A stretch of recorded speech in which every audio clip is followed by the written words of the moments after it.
to the throne. Hold on. I noticed that my camera is up a little bit too high again for whatever reason. Don't understand. Okay, that's good. It's a little crooked. Hold on. It's a little crooked. Okay. I don't think that's better actually. Well, hello, welcome back to the throne. Lorenza Nicole Molina, aka the Black Butterfly Queen, La Reina Mariposa Negra. Whew, guys. First, I just want to start with pointing out this picture in my background real quick.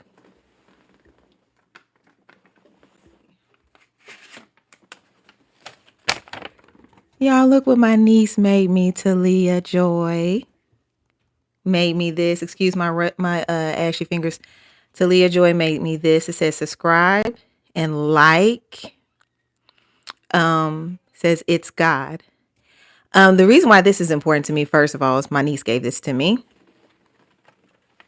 She telling y'all to subscribe. She's 7 years old. She is like so funny and intelligent and beautiful, beautiful little girl. So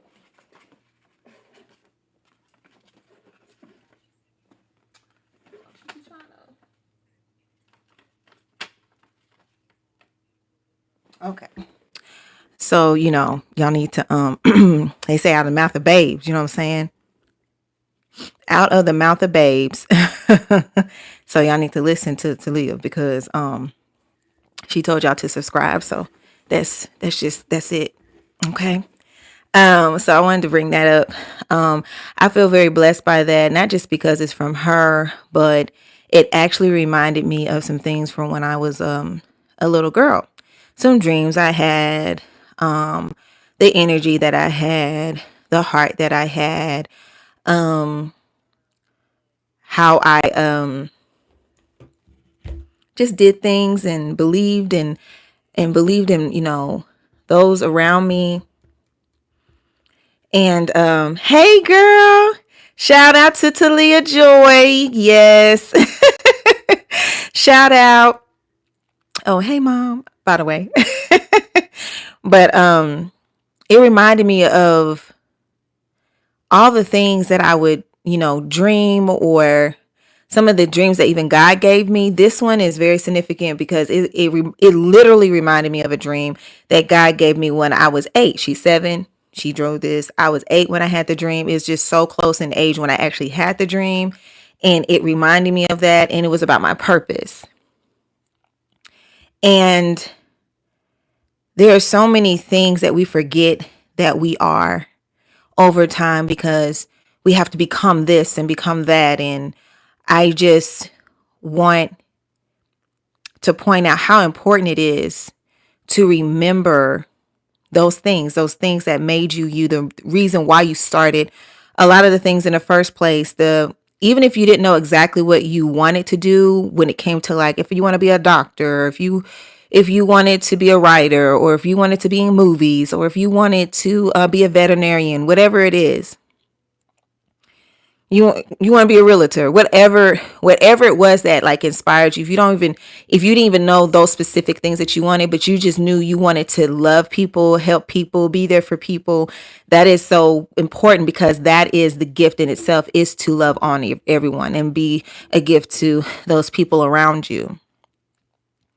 And our gift, our talent, typically makes room for us to reach certain people that we wouldn't typically meet in everyday, mundane life. Like, just going to the store, things like that. I mean, we do meet people in those spaces, but our gift make room for us to meet people in those places.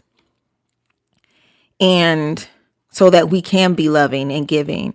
It's important to remember the heart of that. It made me want to talk about remembering all of you.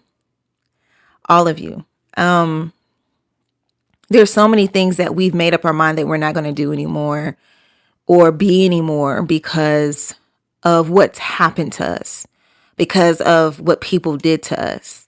But there was a time where all we wanted to do was this or that. We let, there's somebody, some of us have had parents that have either spoke against what we wanted to do, or they felt like you needed to do it for them, or they tried to live vicariously through you, and it ruined the joy that you had doing that thing, and it made you not really want to step to it. There's a lot of things that I didn't want to do. I've had similar experiences where people just tried to, take my gift for their own, make me in their image or whatever. And when I would pick that up, it would make me draw away. And when people would see what I had, or see the gift that I operated under, or they saw something in me that I didn't yet see, and they were trying to manipulate me. I could tell when people were trying to manipulate me, and I'm like, no, thank you. I didn't know why, but I don't want to be around you. But I'm just saying all that to say is that we have traumas for the reasons why we don't do the things that we originally enjoyed. And we need to really look at that, because trauma is there. If we all have trauma, but if we live by the things that people did or did not do, some of us be like, I don't let nobody tell me nothing, because of trauma.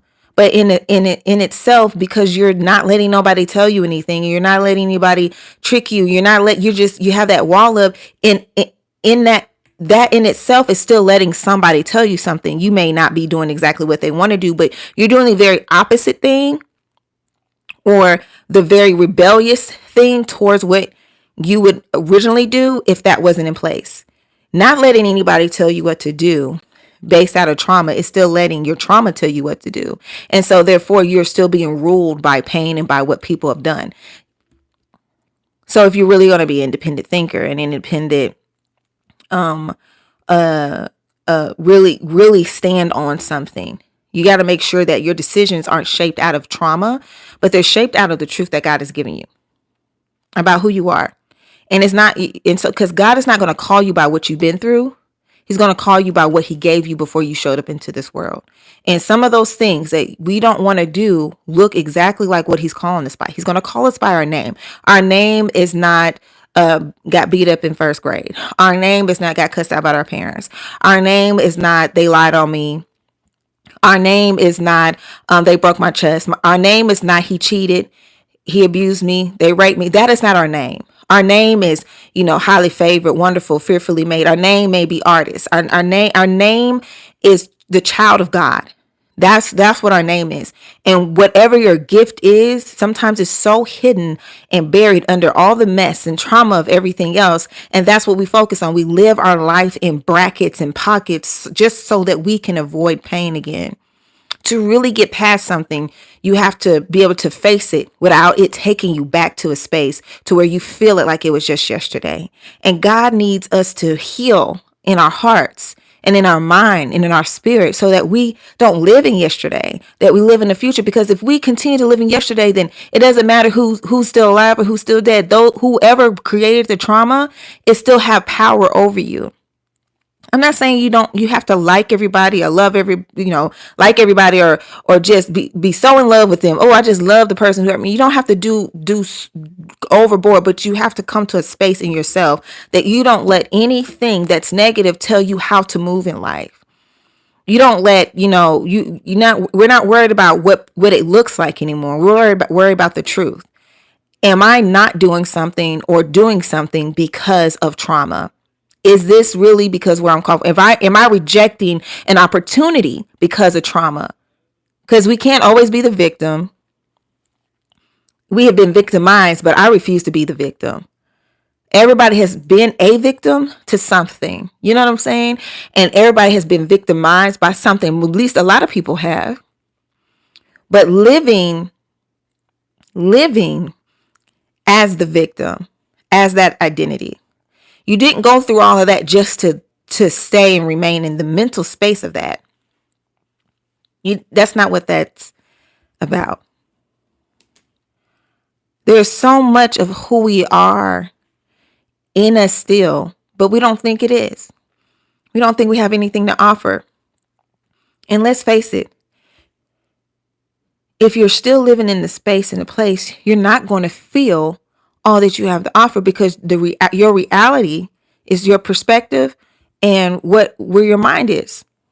And where your mind is the way it's going to form the way you think, operate, and move. you have to, and I'm not trying to like demand this, but what I've had to learn from myself. Hold on, I gotta drink some tea. Hold on, my throat is a little dry or wet. I don't know, y'all. This air, this weather.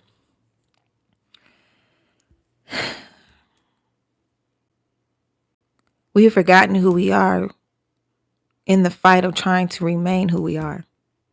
That's so ironic, to forget who you are in the fight of trying to remain who you are. I'm realizing that I've never really been free until now. Well, not in a long time. I'm realizing that this freedom that God is bringing me to and having me operate in is so familiar. It reminds me of the time when I was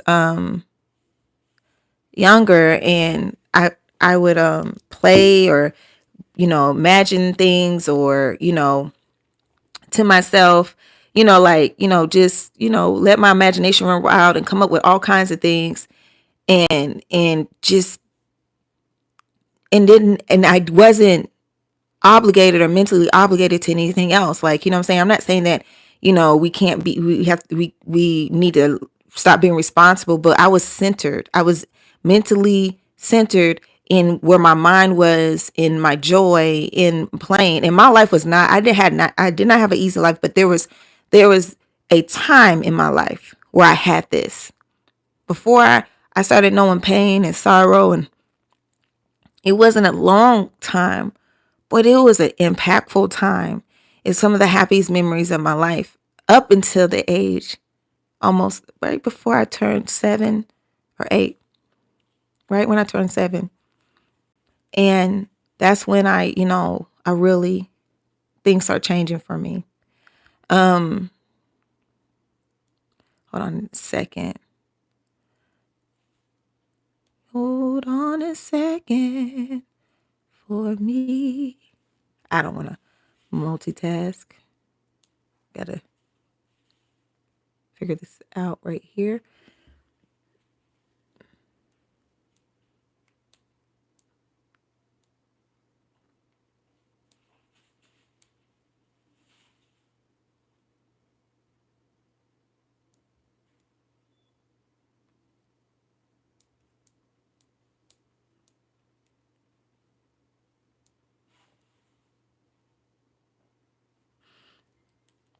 Okay.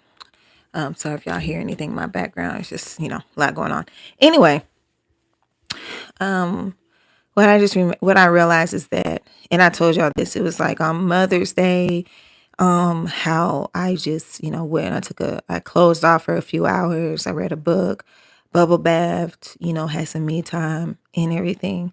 And it felt so familiar. It felt like the times I used to spend just chilling by myself as a kid, or playing, or laughing, and, things that dreams are made of. You know what I'm saying? Like joy and laughter, things that, daydreaming is made of, at one point was a part of my life.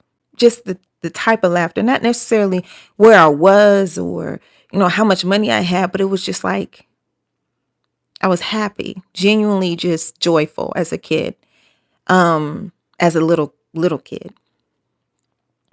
I realized that because I allowed myself to just be me. I didn't let anything interrupt my flow. And the fact that I could have that now as an adult with all the reality that I have is nothing short of, I want to say short of a miracle. But the truth is that we all can have that once we understand that it's not about having to let go of those things. It's not about trying to protect whatever you have left all the time. It's about centering and having a space where it's just you. Like you just being able to come, focus and center and be just you, unapologetically. And the first step to that is clearing out every rhyme and reason why you won't do certain things. Well, because when I was 10, my mom did this, but you're not 10 anymore. Yes, she was wrong. But were you good at that? Was that something you enjoyed before that happened? Do you not think that your gift in that is not still there? Like, you may have a gift in something that you may be avoiding because of what a parent did. I'm gonna be an example. I love all my parents, and I'm grateful for, the things I've learned from all of them. But one of my biological dad, I didn't know him my whole life. I knew him later, in my childhood. And over time, I found out, he had, he was told he was going to be a minister, and how you find out all the prophecies that people speak over their lives and the dreams or whatever. He didn't really want to be that first, the pressure of it, I think, stressed him, because people were just like, oh, you're going to do this, and it was overwhelming. And so for a while he ran from that. He does speak now. However, that was, that took us through and him through. When he was around us, it took us all through that, what that did to him. But at the same time, what it did to him affected me, because he was like, oh, you're going to take my place. Because I think in a sense, maybe there was still some type of pressure to finish something or do something, when you can feel inadequate to something or whatever. And he saw whatever he saw in me. I didn't see it, but he was like, oh, you're going to take my place. You're going to, carry him this and carry that. And I was just not here for that, because I never felt pulled to, be in a pulpit, or that wasn't a dream. I'm not saying that's what people sit here and just dream about. Some people may, and I mean, Sarah Jake, she didn't dream about it, but she became that. But anytime anybody would want me to go speak or do something at anything, I was just kind of hesitant, because it was right on that nose of, even if I was a speaker or a motivational speaker, I don't want to be that. But if I were, I guess, when you're trying to encourage, that's motivation speaking, but not intentionally.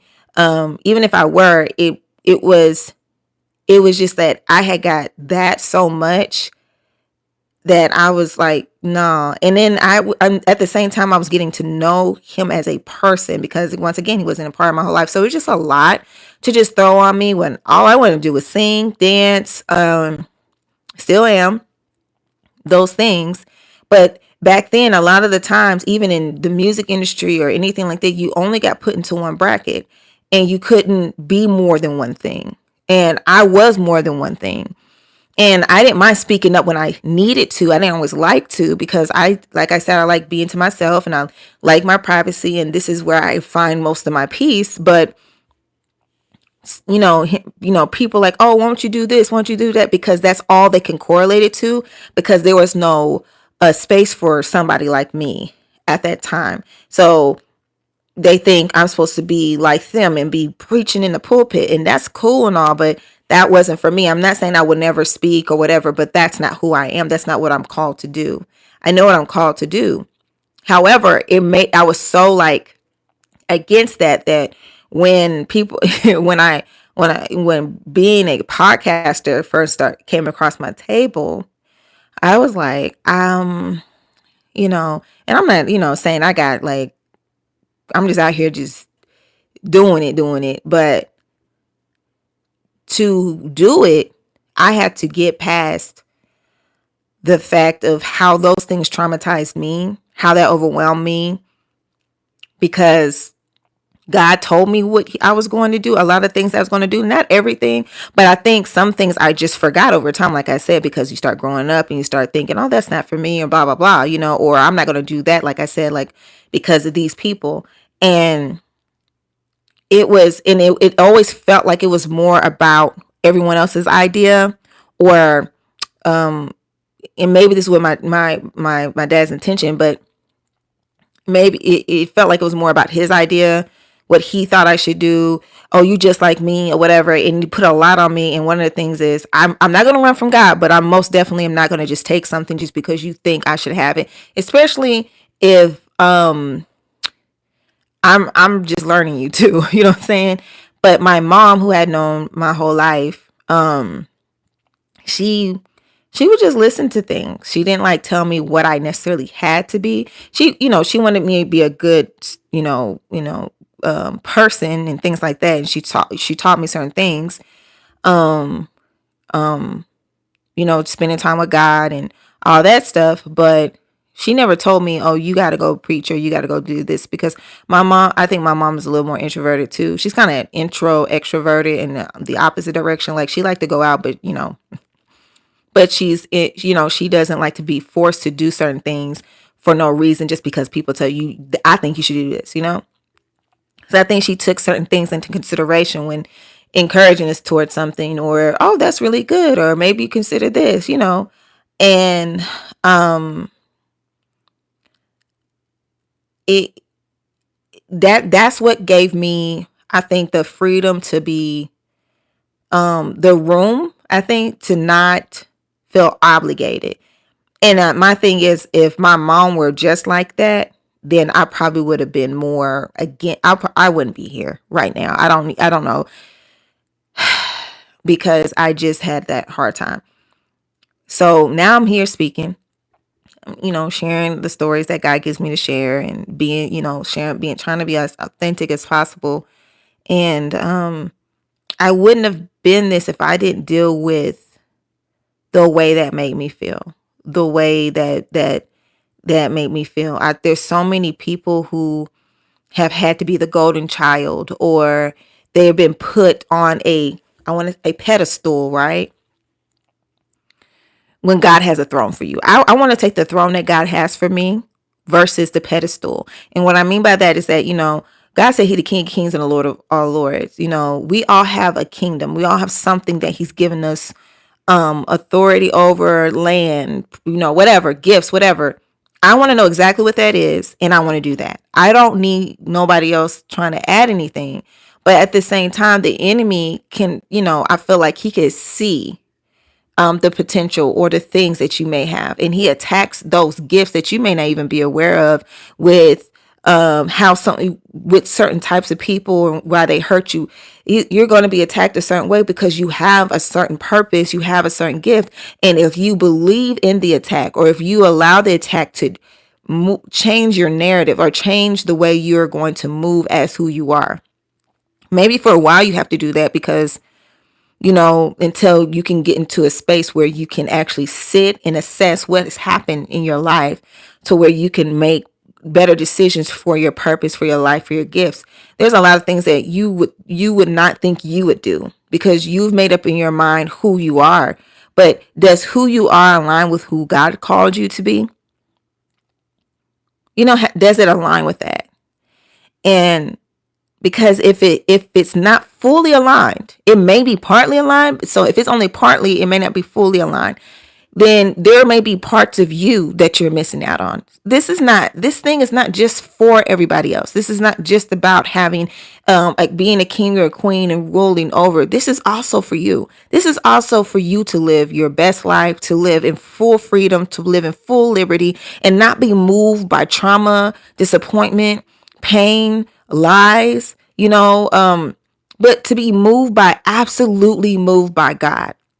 It doesn't mean that those things will stop existing, that people will stop lying, that people will stop, doing certain things, but that you have a made up mind. What it means is that you have a made up mind that no matter what people do, you're going to go with what God gave you to do. Even when it feels scary, even when you have so many doubts or discouragements trying to hit you, you're like, but this is what God told me to do. I'm going to do it, and I'm going to operate from that place, and not the place of my trauma. Because if the enemy knows all he got to do is say trigger words to get you to respond a certain way, that's what he gonna keep doing.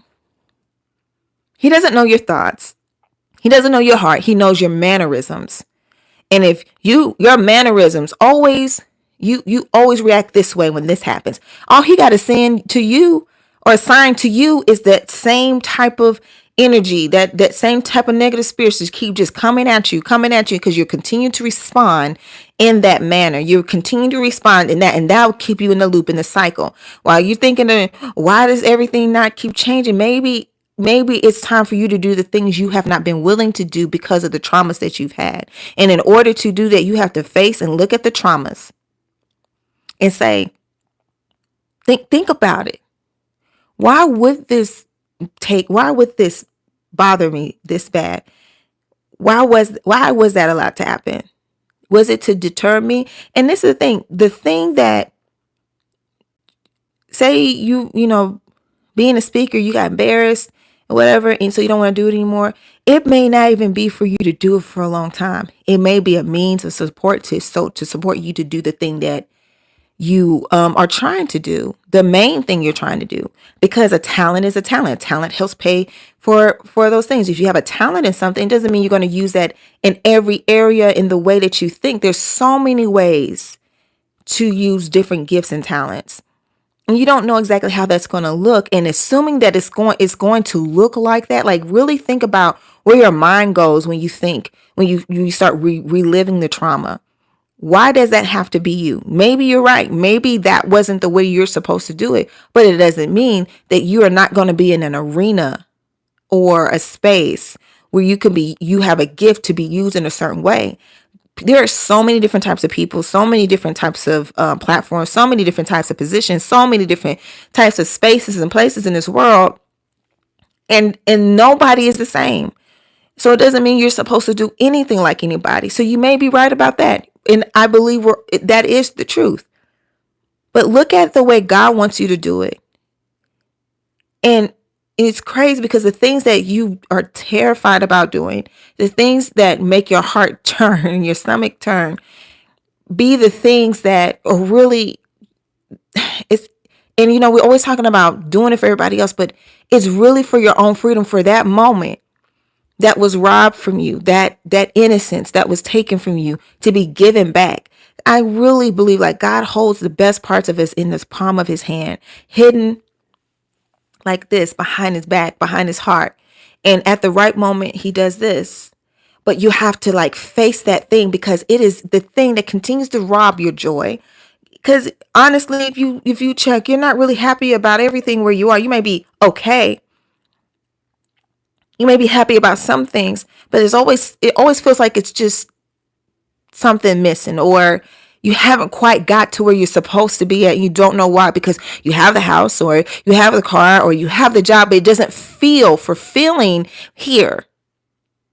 It doesn't feel fulfilling here. It doesn't feel fulfilling in your gut. It feels partly done. Like empty. Something's empty. Something's missing, because because you need to be challenged in another way. Because what you're doing may be difficult, but at the same time, it's difficult not because the task necessarily, but difficult because that's not really the position you're in. That's the position that you accepted for yourself, because it doesn't require certain things for you to do outside of that, or in a certain manner. And even in that, when we think we're not running from our purpose, that is still running from our purpose. So many people think, I'm not, okay, you move like this, I move like that, and you do this, I'm gonna do that. People think that they're so above being manipulated because they pay attention to the obvious. Some people don't pay attention to the obvious, but you gotta really evaluate where your mindset is and where your thinking is, because you may think that you're doing all the right things for yourself, because you don't let nobody do this to you no more. You don't let nobody do that to you no more. And you shouldn't. But you got to really evaluate, do you have boundaries up, or do you have walls? Walls lock people out and you in. And walls keep you from growing. Walls become smothering. Walls are limited space. Boundaries can move, but still keep things in perspective. You can set a boundary like, you can't come across this. Boundaries have to do with owning territory.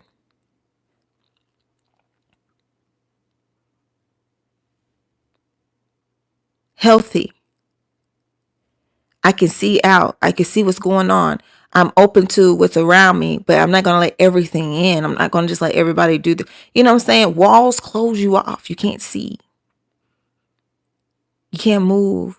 Air can't flow. You don't get sunlight. Boundaries. Keep everything open in perspective. And as you grow and your territory enlarges, you can still keep certain boundaries in place. How they're put together in place, you can still use similar boundaries as you expand. Walls you have to tear down to move them. You have to, start all over. It's a lot. And you end up living in a prison. And I think it's so important for us to know the difference if we're living in walls or we're living in boundaries. If we're living in expectations or we're trying to make people live up to our expectations and demands, or are we actually living by a standard? That's also something I want to bring up is like a lot of people these days in all kinds of relationships, if it doesn't matter if it's a significant other, or child or aunties and stuff, we have a lot of expectations because of what people put us through. Well, you got to come like this in demands. I demand this. If you want to come over here, you got to do this like this. And it's like, but what you're telling me I got to move this way based out of what other people did to you. But you're not, but are you living by that? Is that the way you're going to move? Because you can't demand something from somebody and have an expectation of people when you're not willing to live by a standard. This is the standard I live by. And some people call things standards when it's really just arrogance. I'm just going to point out, oh, I don't do that. And because, I'm not lowering myself. Okay, that's cool. But you don't. A standard is I can live by this because this is what helps me be a better person, helps me treat people better. And if somebody else lives by that standard, it helps me, then they will meet me in that, they'll meet me on my level or in that space that I'm in. But if you don't live by that, I'm not going to, hey, that's cool. I'm not going to hold you to my standard. I hold myself to my own standard. And if you're a person of standards, then I can respect what you got going on. But if you just demanding stuff from me, but you're not bringing nothing, you can't do that.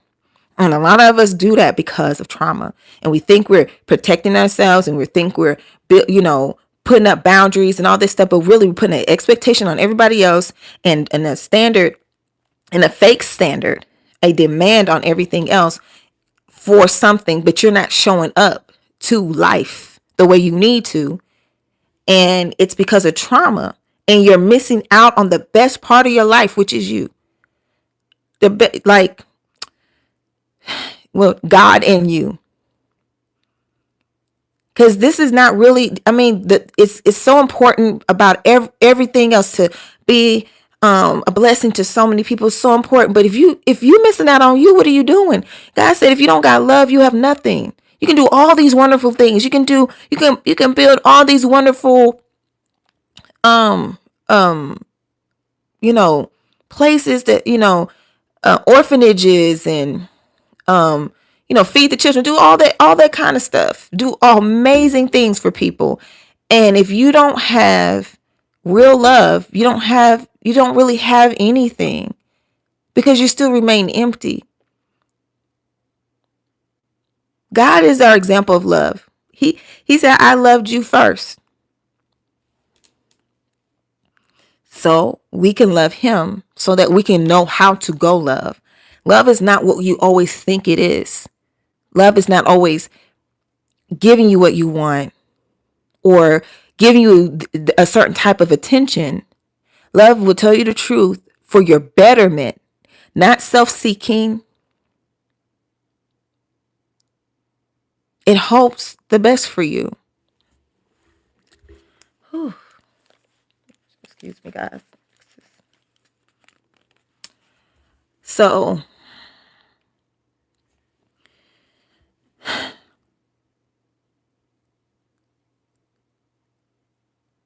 one of the things I feel like connects us to that innocent part of us is that love of the dream, that love of the, playing with your toys and using your imagination. That is where the real you is. And that part of you is not,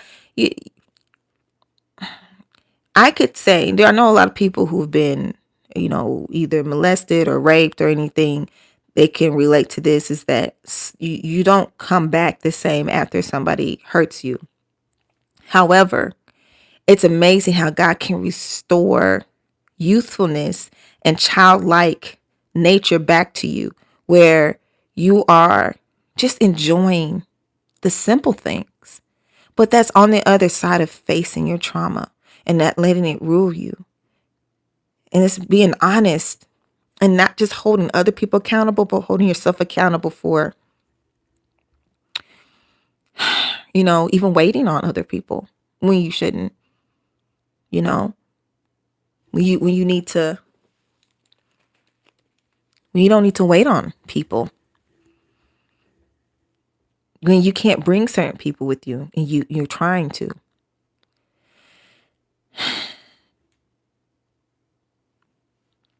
I hope this is making sense. It's just that I realized that the best part of me was when I was free. And the most time I was free was when I was a little girl, using my imagination, being who I was, being my 100% self authentically.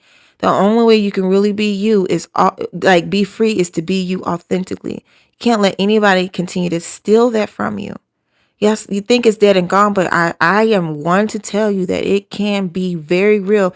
It can be restored back to you. And the way that happens is trusting God to walk you through your trauma and show you who you really are. Because God is not going to call you by your pain. He's going to call you by the name he gave you before you showed up in this world. And he's going to call you in all those names. Have you ever had a parent not just call you by your first name, but by your middle name too, because they really want you to understand something? God is going to call you by all the names he gave you.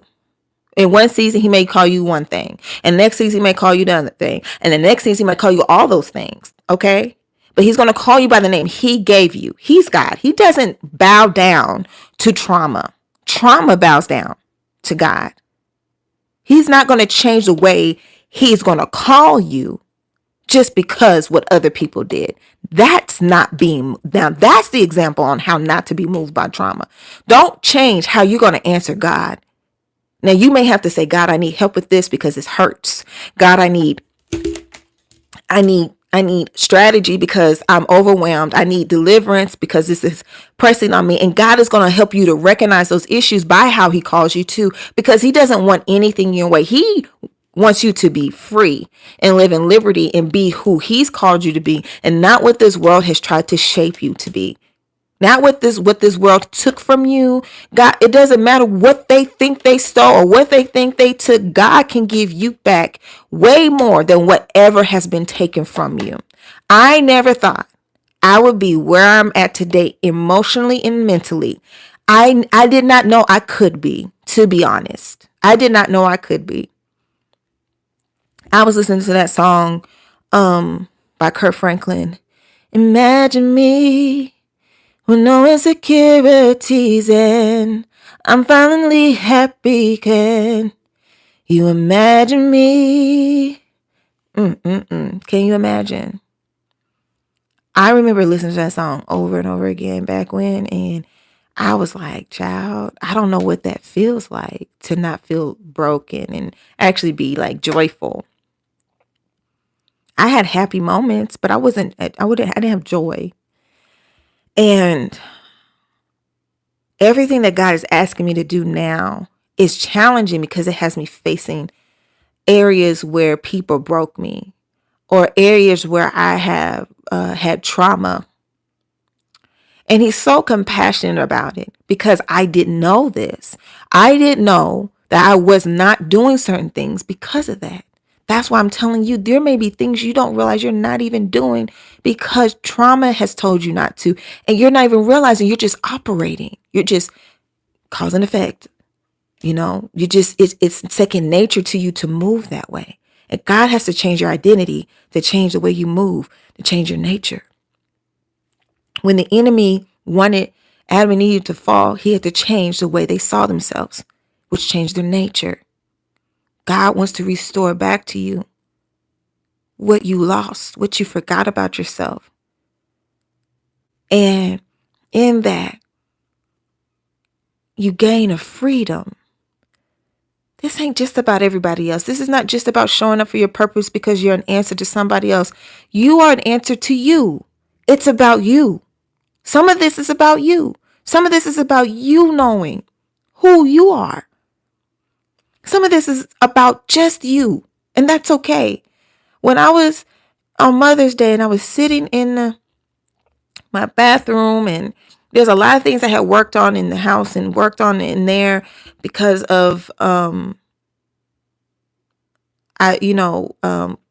on a business and things like that, and what my clients would need and all that stuff. And God he talked to me, he sat me down, he was like, this is not just for them. This is for you. See, I know a lot of us are tired of being told that we have a purpose and it's about everybody else. Your purpose is also for you. It's for you to have a good life and enjoy yourself. It's for you to feel happy.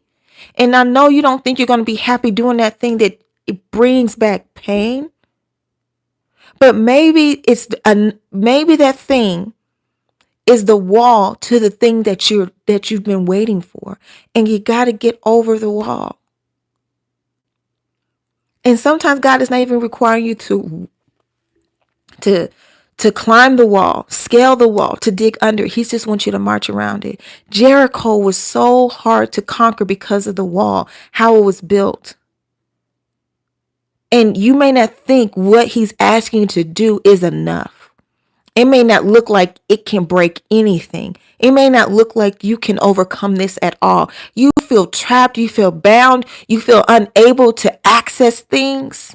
You feel, and some of us are not trapped behind the wall. Some of us are trapped on the outside of the wall. Like, I don't remember myself, or I don't remember how it was to be there. I remember that child, because I used to tell people, like, before I got taken advantage of and attacked and assaulted, like, when I remembered that person, it was like somebody else's life that I had memories for. It was like, I remember, but I don't remember. I have moments where I can't remember things. And some of us have been so devastated, and you wish you could remember how it was to laugh or be free or feel that, but somebody stole something from you. They took your land, they put a wall around it, and they taunted you with that wall and said, you'll never get it back. You'll never have it back. And it's even brought some of us to the brink of suicide. Some people have committed suicide because they never think they can have who they are back. But when I tell you, you are in the hands of the Creator.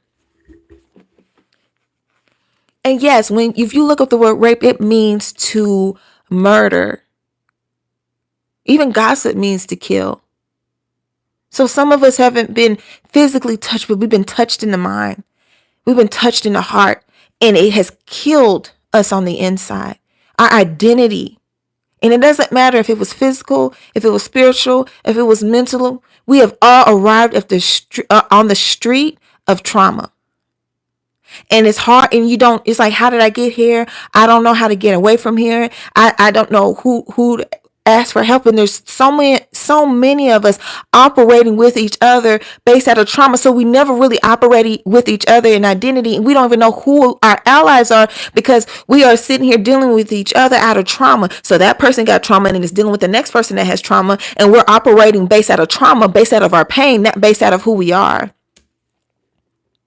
And we're missing out on our allies. We're missing out on each other. Some of us have gotten married to people, and we got married to each other's trauma, not each other's person. And then you start finding out who each other are and start getting healed. And you find out, oh, you wasn't even supposed to be married to her or married to him, because that wasn't even y'all's trauma is what got y'all together. Y'all were trauma bonding. And now when one of you get healed, the other one don't want to be healed. And then when the other one, all that kind of stuff. Your issues playing patty cake with each other's minds.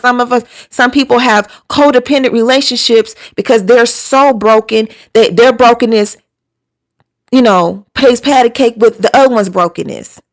People are missing out on each other because we're trauma bonding, or we're playing around with each other's brokenness and don't know it, or we think, we both think we've gotten over it, or you know what I'm saying? People just think they've gotten over certain things, and oh, I'm fine, I don't need that, and they act and move a certain way and very calculated, but that's not even who they are. They're really more free. Some people are so mathematical when they're really full of color or movement. Some people are drum beats and some people are melody. Some people are numbers and some people are art. Some people are like the constellations in the sky and some people are like the water in the ocean. Both deep, both a mystery, but just different.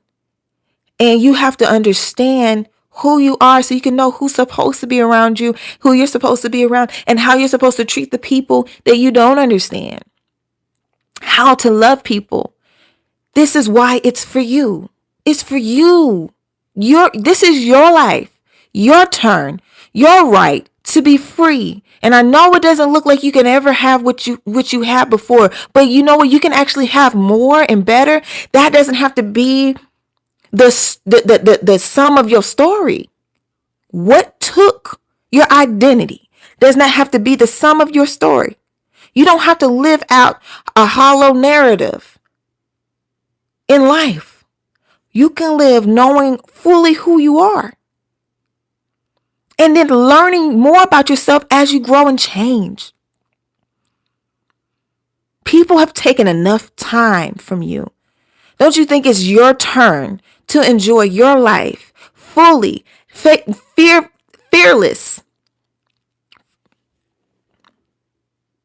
standing toe to toe with your true identity and not letting trauma look you back in the face from the mirror as if it is you? Taking on your face, taking on your identity as if it is you when it was never you in the first place. That was never you. You didn't used to be scared. You were a hard worker. You have been dealing with trauma. You loved running. You loved painting. You loved writing music. You loved doing dancing. You love making shirts. You love designing. You loved cutting hair. And somebody told you wasn't good enough and they attacked you and it made you feel like that wasn't enough. But God said that you was enough. From the foundations of the earth, before your mother knew you before your mother even knew you, I knew you.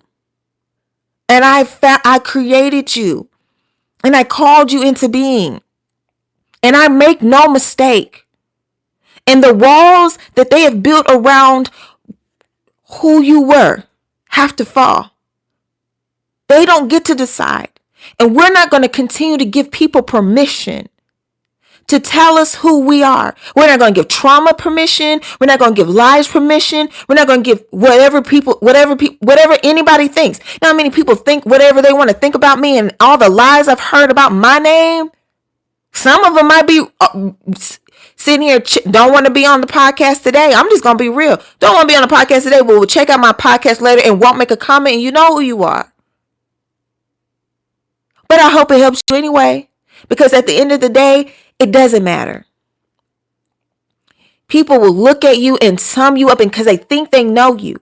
There's a lot of reasons why I did not want to do a visual podcast. There's a lot of reasons why I did not want to talk, because my trauma was people would treat me like I didn't know what I was talking about. People would talk about me.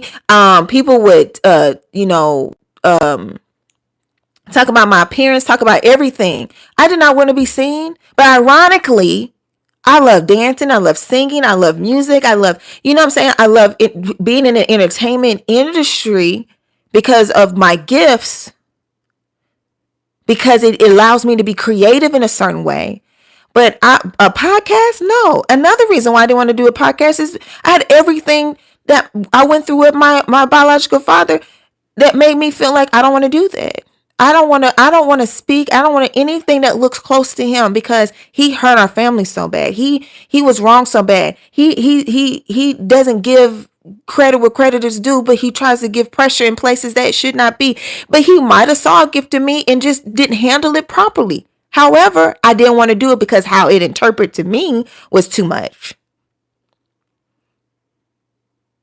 Because I tell you right now, I'm not with with a lot of things, but it is God that I'm here today. It is God for the reason why I've been able to face this. And what's crazy is when you face it, it doesn't mean all of a sudden everything just goes away. But it does mean that you in the process, you start seeing other lies unravel. More truth of who you actually are come to the light. And God, I'm just telling you, I've doing this podcast, because it wasn't always visual. It was first an audio podcast, and I started it and then I stopped and then I came back. And now I'm in this place. And this year has been a hard year. This has been a hard year. And my trauma could have used the pain of this year to be an excuse. Well, this is going on. You need time to deal with that.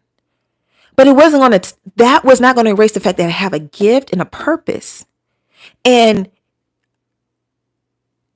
being obedient to the thing that I didn't want to do in the middle of that pain actually gave me more. And it helped me process, and it's still helping me process some of the things that I would face, not knowing I was going to face them. Because I didn't know that this was one of my things. I didn't know that I would be here. And so in facing the trauma and then dealing with pain that happened that had nothing to do with the trauma, but at the same time did open up the door to some other areas that I was dealing with trauma. I'm over here doing this podcast and dealing with losing, dealing with death, dealing with the paranoia of that, dealing with, I've lost so many family members. It feels like every year I lose somebody or somebody that I love. And I remember I told God I didn't want to come on. I didn't want to do the podcast. And he told me, but is that going to make it better? Is that going to take anything away? Or is it going to give you something while you're in pain? Because two things can be true. You can be going through hell and high water and also be being blessed in a whole other area of your life. It doesn't take away what people have done. It doesn't take away what hurt. But what it does do is add something to you in the process of dealing with letting go, dealing with healing. It gives you a feeling of, it's hard to explain, because it's like once you actually start walking in purpose intentionally, there's nothing that can really replace that. And so we all deal with pain. We all deal with suffering. We all deal with trauma, but we all don't get to really feel what it is to be intentional about our purpose. That is what we should all have. But we don't all get that. We don't all walk in it. And it's because of trauma and pain. But when you get the gift of the reward back to you, it's bigger, and it's bigger than what you could give yourself.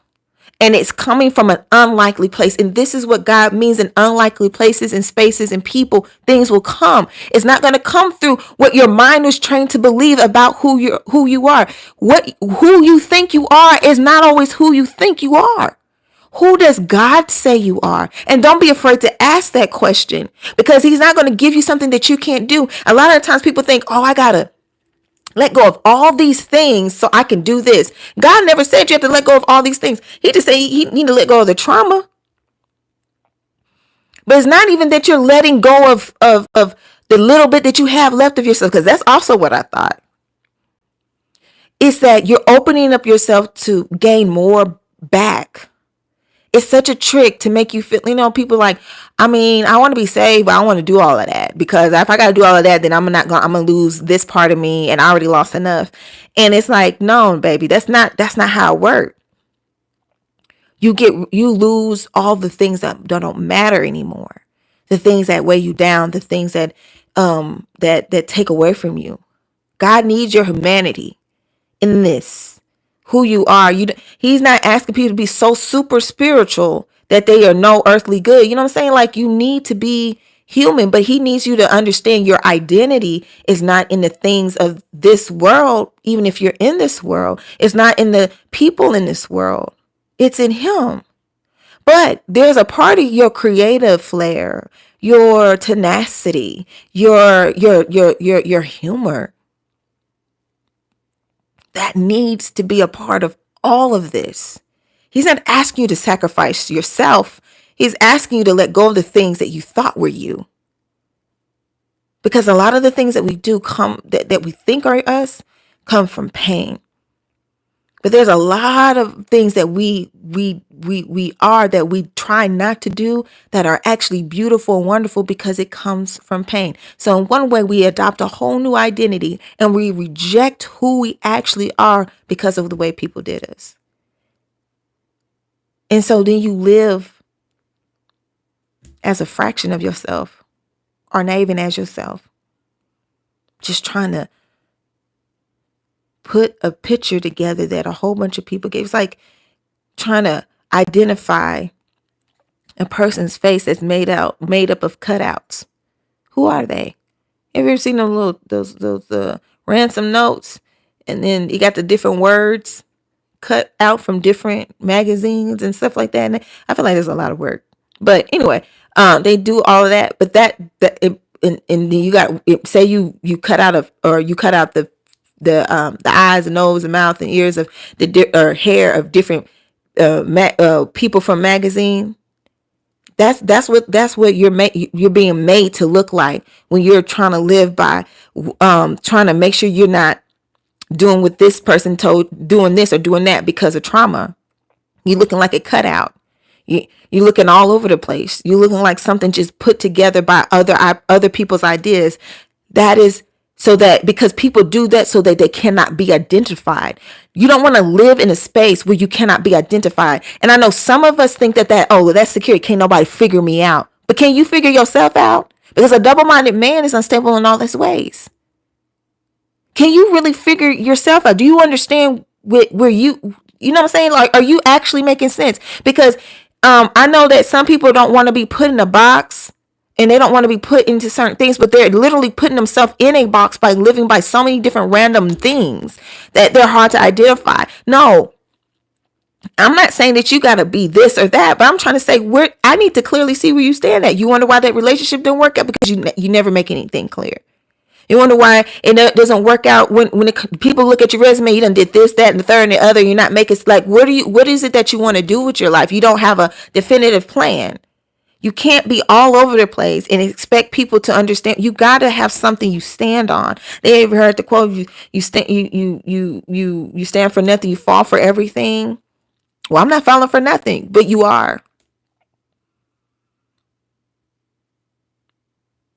Spending your life trying to prove a point is a waste of time. And it's a waste of your life.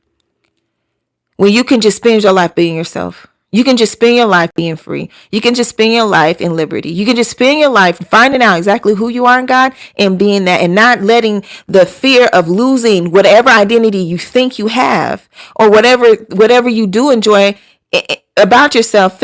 God is not here to demolish the good things. God is here to add to you. But those things that you may think are good, you may not even desire.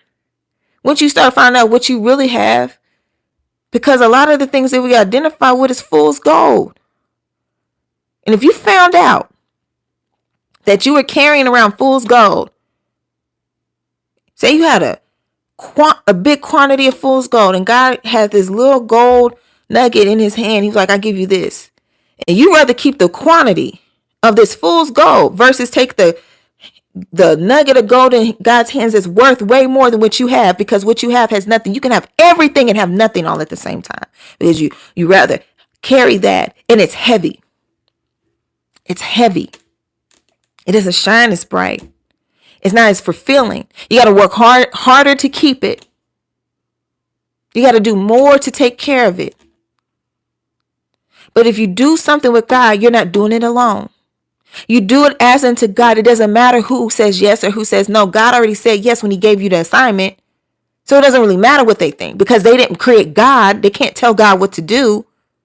So they therefore cannot tell you who you are. Since you don't want nobody to tell you who you are, let God tell you who you are. And he'll let you know. Like, they can't tell you who you are. I told you who you was. I'm the one who made you who you are. Stand on that. We're not made to fit in everybody's idea. But working so hard not to fit to everybody's idea actually puts you into the idea of just being a confused, just another idea, another stereotype, another way of being that make like your whole point in being is to prove everybody wrong. That's what you want to do with your time. Because even if you prove people wrong these days, people look at directly at stuff and still will look at a dog and still call it a cat. Proof means nothing to these people. You better go ahead and live yourself, because it doesn't matter how many things you try to prove. People will still try to say you are what you are to them. So you might as well just be who you are. You might as well go ahead and figure out what God has called you to be. You might as well go ahead and let those things go. It's not, and I don't want to just be fussing at people or whatever, but I'm saying you deserve this. This life is for you. I don't want us to miss out on us because other people saw who we were, attacked it, and made us feel bad about it to the point we don't show it anymore. We only do those things behind closed doors at home or whatever. But we don't share it. We don't do anything. We're afraid to share those things. I know what that's like because there's a lot of things.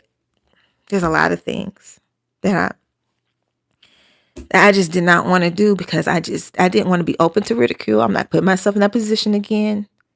And the thing about it is people always going to be talking even when you're not talking. As silent as I was, and the things as much as I don't share about myself, people have a lot to say about somebody who don't have nothing to say about themselves to them. It's a lot. It's a lot. So might as well go ahead and do what I need to do and want to do. And go ahead and seek God, because the things that I thought I didn't like, I started to realize, oh, I do like it. And the reason why I didn't like it is because there was shame attached to it. Shame or pain of some sort. Something that came from somebody being negative. And is it my fault? No. But if once I realize it and I don't do anything about it, if I don't give it to God, then it starts becoming my problem.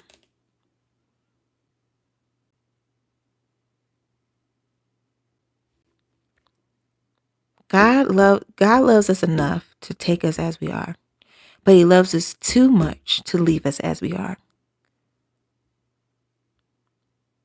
Really being affected by God's love will not leave you the same.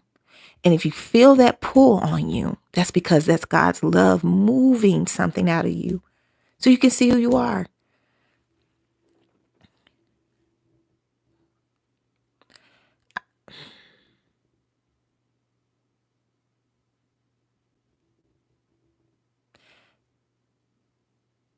I hope this makes sense. I feel like I was really trying to explain it.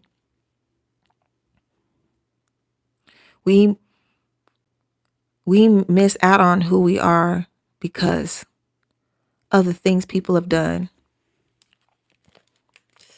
Ow. It's hurting my ear a bit. And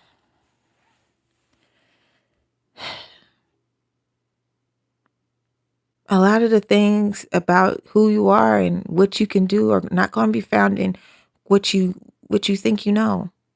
There may be some of that, but there's a lot of things. There's so much. You're way bigger than you know, and that's the thing.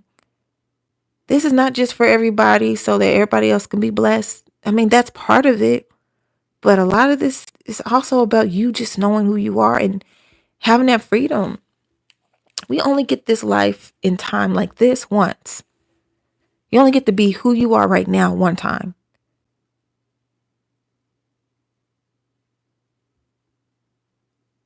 And this is not this is beyond regrets. This is just like not even knowing who you are, like dying in amnesia because you've been hit over the head so many times. And every time you got pulled towards something that had to do with who you are, you got hit again. And so you learn, don't go that way because it gets hit. Like if you put your hand in the fire, you get burned. That's what happens. So you subconsciously and sometimes consciously begin to avoid areas look down on even people who are in those areas, even be jealous of some people who have certain gifts like you, because, and you don't even know why. Why am I so jealous of them? Why am I so like mad? Because really what they're doing looks like something that you could do. And a lot of the people that you didn't like, and this is a doozy right here, a lot of the people that you didn't like and that you couldn't stand were really your allies in disguise, because you were not identifying as who you are. You got jealous. You got quick to anger. You dismissed them out of your life. And you wish now you had somebody to really support you and all this stuff. When God brought you those friends, he brought you those people, and you were nasty to them because of trauma. And you thought you did the right thing. But if you really look back at it, you missed out on some people because you didn't know who you were.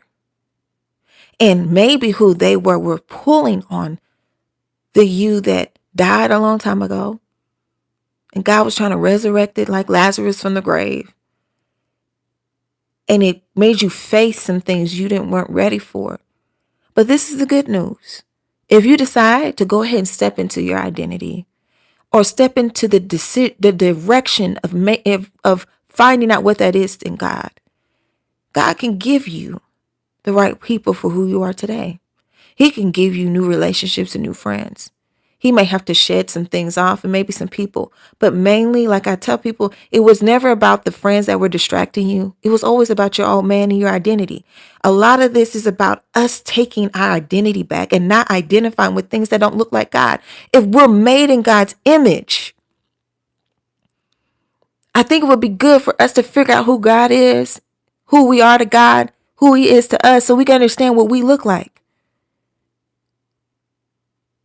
If we're made in the image, and this is also another thing. Say your life wasn't that bad really, but it just wasn't enough. I mean, it was good, but something just was missing.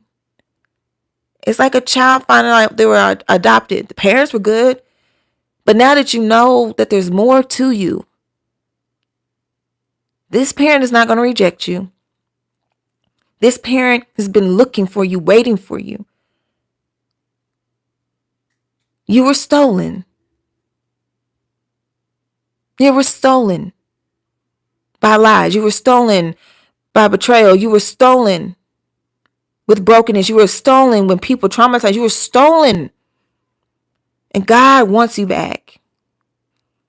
He wants you back. He never took you. He never abandoned you. You were stolen and given away. And even though some of us are distracted by good things, not by pain. So we get all these good things, but it still doesn't seem like enough. This is why people can have all the money in the world and still kill themselves. This is why they can still be depressed, because it's not enough.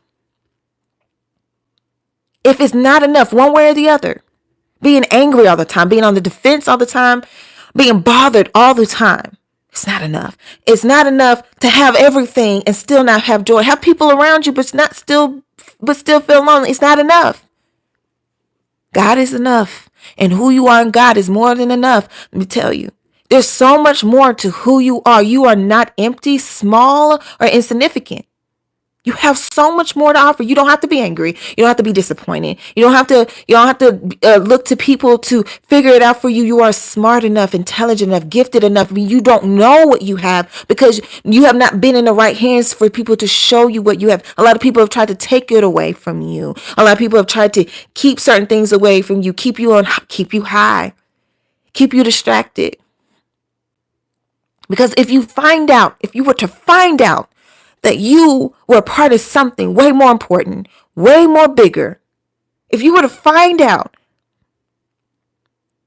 that just dancing to some music in your home was a part of a bigger part of you, when you had that peace, if you were to find out that the way you like preparing your food was a bigger part of you, if you were to find out if karaoke wasn't just a pastime, but it was a bigger part of you, if you were to find out that you writing those little short stories were a bigger part of you, if you were to find out that you making little clothes on your spare time was a bigger part of you, were you to find out all those little hobbies and all those little things that you don't think are that important were actually a bigger part of you, a part of a bigger part of you. And you stop saying, no, I don't pursue, that's not for me, I'm just not that. Maybe you wouldn't feel so empty, so angry, so jealous, so envious.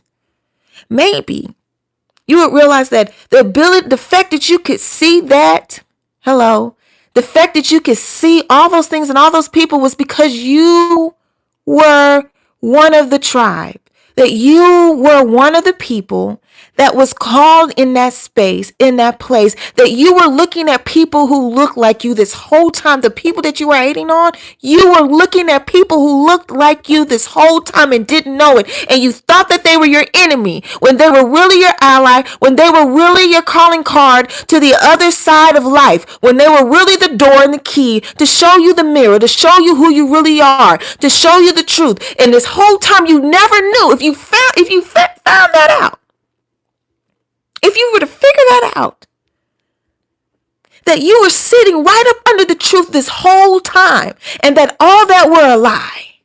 Everything everybody told you, everything that they said that you couldn't do, everything that they said that you weren't good enough, they made you feel insignificant. So you gave up and you start putting down other people. You start turning your nose down at other people just so that you could feel better. But it didn't work, did it? It didn't work, did it? It did not work. Because there was never nothing wrong with them, was it? Because there was nothing wrong with you. What was wrong was the lie. What was wrong was the distractions that people gave you, the high that people gave you to make you feel like you can never do good enough. Oh, you're not that smart. Oh, why are you even trying that? That's funny. You? How many of us have heard that? You? Really? Oh my God. What are you doing that for? Some of us have hobbies where we like taking puzzle pieces and gluing them together and turning them into pictures. And people are like, that's weird, that's boring. You don't know what that may lead to. You may be somebody that likes creating maps, or somebody that may work in a museum, or be a painter, or somebody that can help appraise art, or help other people buy art. You don't know what that's a nugget to. But it means something. And nothing is wasted with God. Not even your pain. But your joy is also a message. We always talking about turning our pain into message, our mess into message, but your joy on the other side of the storm, that is also a message. And we need some messages of joy right about now in this life. We need some people to talk about some good things. We need some people to show us the way on how to overcome some things. We need more of that. We need more of that. That's what we need. We need you. You need you. You need to know that for yourself. We don't need to just read about it anymore. That needs to be, oh, it was me. You need it. Oh, it was me. Just try saying it. Oh, it was me. I'm that story. I'm the headline of good news. I'm the headline of making it. I'm the headline. It was me. I did it. It was me. It was my gift. It was me. I was meant for this. It was me. That's what we need to hear. We need to hear it was me. I heard so-and-so did that, but guess what? I did this. I heard somebody did that. That's wonderful. Guess what I did? You know, we're all making it. We're all doing something. It was not just for them. It was for you. It was not just for them. It was for me. You didn't go through hell and high water just for everybody else. You went through it also for yourself, because there's no reason to fight you. If you finding out who you were wasn't the biggest threat to the enemy, was not the biggest threat to this world living in chaos. If you did not find out who you were, and the enemy could keep that from you, he could keep you from activating and setting things into motion. Do you not know that some of us have been called to be a paradigm shift? A paradigm shift is a shift that changes everything. Hey, girl, it changes everything. Everything. There's no way to go back to the way things were. After that happens, it changes everything. When 9/11 happened, it changed everything. When Michael Jackson technically invented pop music, it changed everything. When Jesus walked the face of the earth, it changed everything. We're still fighting over him. And you realize he's still the most famous person ever without any media time necessary, just from word of mouth. Whether you believe in him or not, he has been heard worldwide. It changed everything. A tsunami will change the whole landscape of the earth. It will wipe out everything. Everything. You are a change agent. Even you being here shifts things. Do not underestimate your presence. But now it's time to know who you are and be free to be you 100 and 1,000%, whatever, how you want to put it, fully yourself. Never holding back again. Being so free like a child. God calls us his children for a reason. Maybe it's so that we understand that in some ways, the things that we were when we were a kid, we never were supposed to grow out of. We were never supposed to grow out of. Using our imagination, laughing, sharing, unconditional love. We were never supposed to grow out of that. That's the biggest part of who we are. Because those things come from God. And we're made in his image. And if you think you don't have time for joy, time for laughter, that's childish. Take a second look at what you call childish. Take a second look at what you turn your nose up at. Ask yourself why. This is a time to really look at who you are and question, why do I think some things? Why do I accept some things? Why do I reject some things? Is this the answer to the place where I feel empty? It may be a whole new world opened up to you that you didn't realize was right in front of you because you didn't even think you had the ability to do anything about some of these things. But it wasn't about you having the ability to do anything about it. It was just about you being you. Your life is for you to live and enjoy, not at the expense of other people, and most definitely not at the expense of your purpose and your soul. People die, be on their deathbed, and it's fortunate if they get to be on their deathbed to have a reflection back. Not everybody knows when they die. They die and they don't get to have the time to even look back. But some of us in this world have been on our deathbed and have to look back. And that's when we start thinking. Don't wait to start thinking about how you identify with problems and situations. Why you snap. If you got to figure out how to go to therapy, figure it out. Some churches have things available. But it's time to put some stuff under the microscope, but under the lens of God. And it's not for condemnation. Maybe you could be convicted. Maybe you'll be set free. Maybe you'll feel set free. Most definitely, I believe you'll be freed. But I really think it's time for us to look at how we're thinking, why we think that. Not having knee-jerk reactions to everything. And when we do actually wonder, okay, why did I feel that way? Pay attention to when you're upset. Why are you really upset? Sometimes we know, but other times, why am I upset really?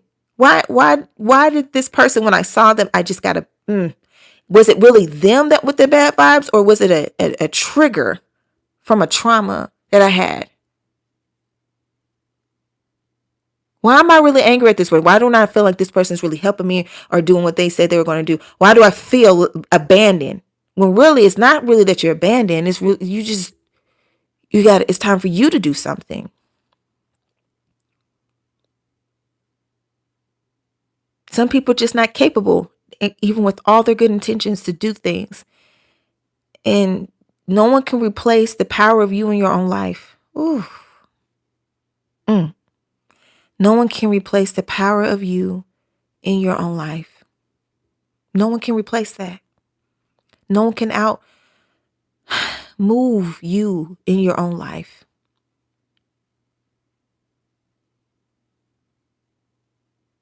And it's so daunting to think, how can we do this for ourselves? Because that's also what trauma gave us. How is it that there's more people than there is you? And we can feel like we can help almost anybody else, but we can't help ourselves. It doesn't sound right to me. We're one person. It's so hard to just do things for our own self. And that's what that childlikeness was about. It was about what you wanted. And it was okay. People making it feel like it's not okay for you to have what you want, what you like, make you feel shamed or like that's corny or that's weak. They're broken. It's not your job to fix them. It's your job to go deal with the lies that people told you. Expel those things in the name of Jesus. Because there's power in that name. I don't care how people misuse it. God is always powerful. His power is not diluted. Go be you authentically, freely, without apology. I'm going to go be me. I'm going to go do all the things. No matter how corny it seems at first, no matter how strange it may seem, because I'm still learning and remembering myself. And I'm going to go do that. And I'm going to come back with some victory stories. And I'm going to come back with some joyful messages. And I'm going to come back with some laughter. And I'm going to come back with so much ample stories, sustenance, love, prosperity in my mind, my soul, and my life. I'm going to come back with many things. Because this story that I have in my life is not just full of mess. It's not just a mess that is a message, but it is a joy that is a story. And I am going to do all the things that God gave me to do. I'm going to fulfill it one way or the other. Because with Him, I can do all things. I lean not to my own understanding or my own ways. I wonder, but I don't have the time. And God will give you people to help support you and remind you of that, because we are only people and we need God. But your humanity matched with God's spirit can do wonderful things when you know who you are and not living in the identity of your trauma, but remembering how you used to dance when you were a little child, how you used to laugh, those little jokes, that meant something. Those things are insignificant, and understanding how important that is will also help us to understand where our children are today and what they need. Oh yeah, because some of us are parents on here and we don't even understand our parents because we have shut out so much of ourselves. And we literally, our kids are a reminder of who we need to be. Nieces and nephews, a reminder of how beautiful our soul, our spirit, who we are, how beautiful we really, really are. How beautiful we really, really are. You matter, and the you that you forgot about deserves to be remembered. That's not something that's for the past. That was a part of your makeup, part of who you were. They say by the time a child is 6 years old, their personality is set. So all that you've done to try to ignore those beautiful things about you, and some of us, I know we didn't even have it good at 6. But that's why it takes God to bring us to a space that is like no other. You deserve to be the child of God. We've been the adult for everybody for a long time. We've been the grown up for everybody for a long time. But it's time for us to be able to be the children of God. And what that means, God never said we were the grown-ups of God. He said we were the children of God for a reason.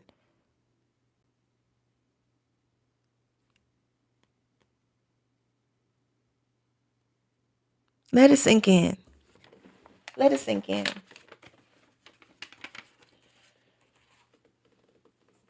That baby right there, what a wonderful reminder. Her name literally is Talia Joy. And when I'm sitting here talking about living in joy, I'm talking about living in joy. I'm talking about living in joy. And her name is literally Talia Joy.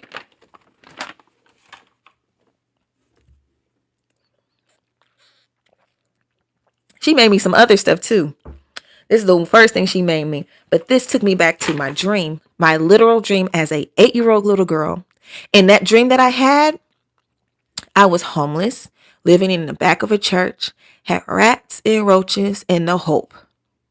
And here I am today. And what's crazy is I'm looking at a ring light in front of me that looks like this. And I remember seeing a ring of lights in front of me. And I have 3 of them sitting here right in front of me right now. And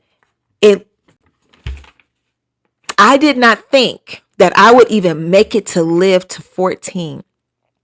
Even though I saw this, my hope had been shattered deeply. And this little girl don't even know what she drew. She just did it because she wanted to show me some love. And out of her, this is the biggest thing anybody could do for me. And the reason why I say that is because she did it with pure love. If you don't do it with love, what are you really doing it with? I'm going to read this scripture before I go.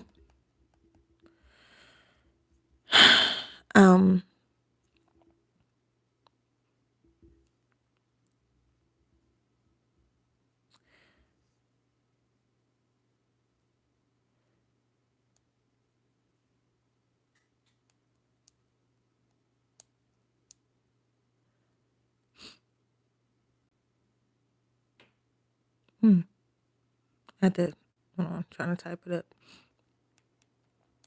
I'm going to get the full thing.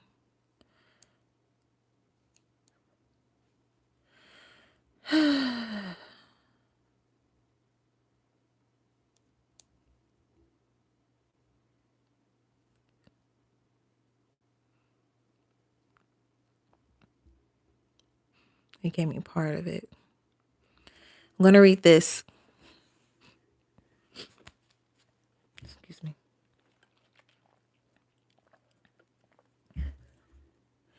1 Corinthians 13.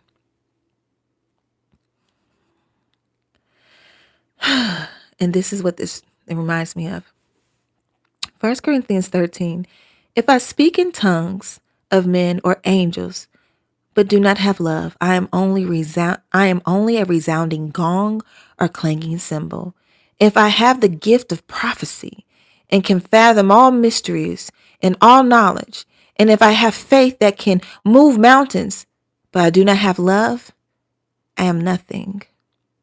If I give all I possess to the poor, and I give over my body to hardship that I may boast, but do not have love, I have gained nothing. Love is patient. Love is kind. It does not envy. It does not boast. It is not proud.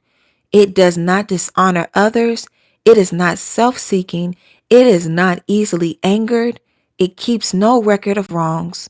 Love does not delight in evil, but rejoices with the truth.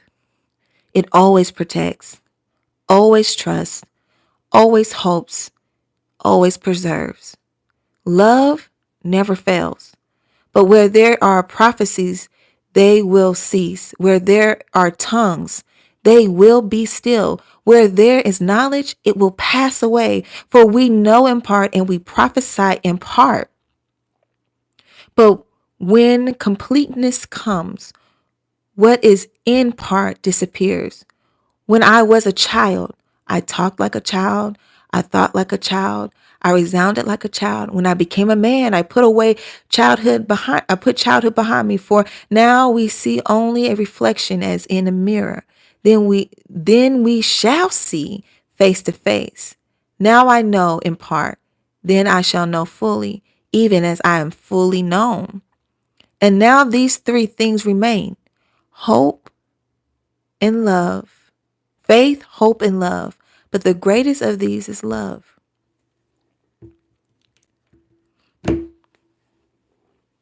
Okay? That's 1 Corinthians 13. If you want to remember who you are, get to know God's love. And you'll know everything, and you can do anything in that space. And it doesn't matter who appreciates it, because you will be doing it as unto Him,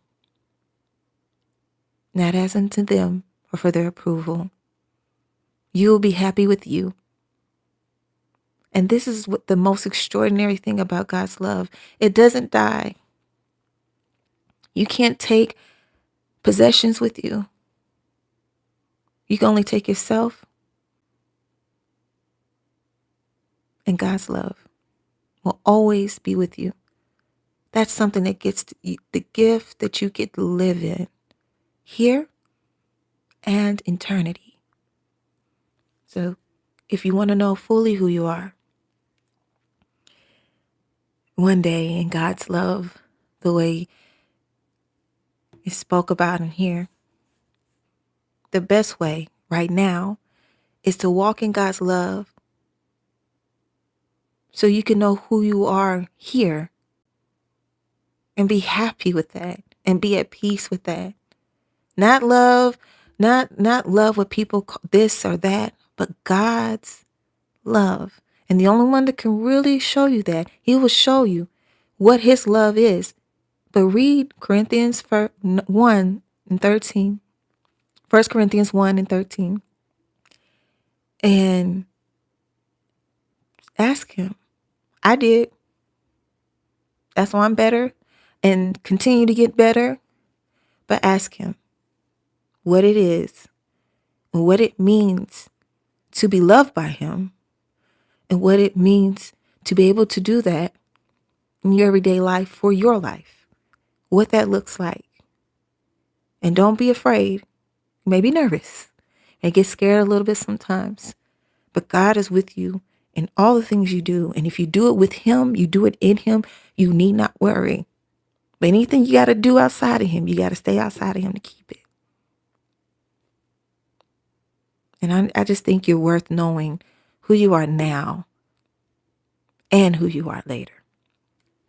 Okay?